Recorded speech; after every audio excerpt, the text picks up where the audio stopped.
Walang araw po sa ating lahat. Welcome back po sa ating 365 Daily Devotion with Pastor Russell Ocampo.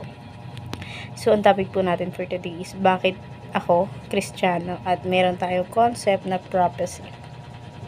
From the first page of Genesis to the last chapter of Revelation, the Bible tells one unified story: creation, fall, redemption, and completion, confirmed by prophecy that I already come true. The flow of the Bible started from creation, the world, Genesis 1. The entrance of sin, Genesis chapter 3, verse 15. The coming of Redeemer, Isaiah chapter 53. And the victory of his kingdom, Daniel chapter 2, verse 44, Revelation 21. Each fulfilled prophecy strengthens our confidence that Scripture is not a human innovation, but the very Word of God. What He promised in the past have come to pass, and what He promised for me in the future will surely happen.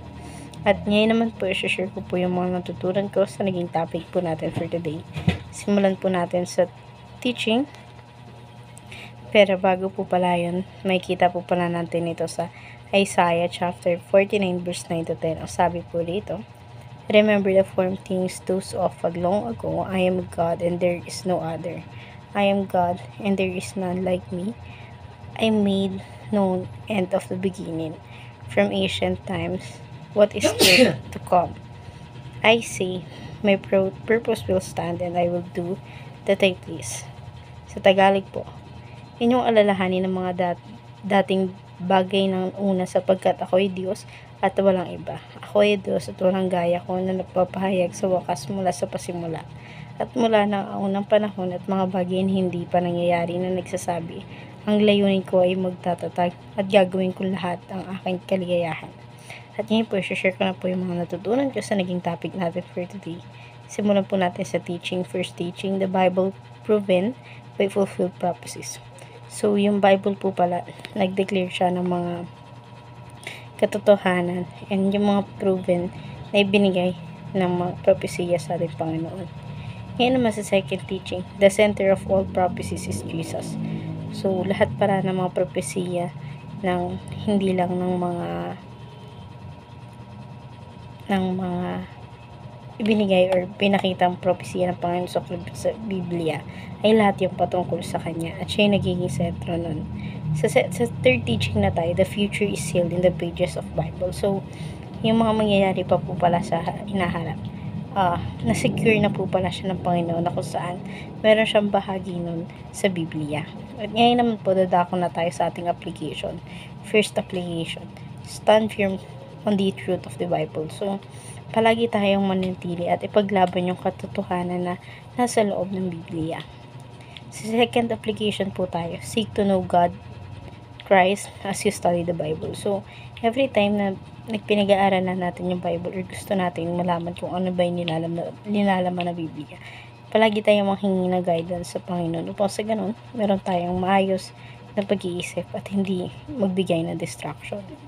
Ngayon naman sa third application, share our present and future hope in Christ. So, palagi tayong manalangin sa Panginoon, i-share natin sa Kanya yung mga gusto nating marating balang araw. At syempre, yung hingi natin sa Panginoon yung gusto niyang pangako at yung hope para sa atin.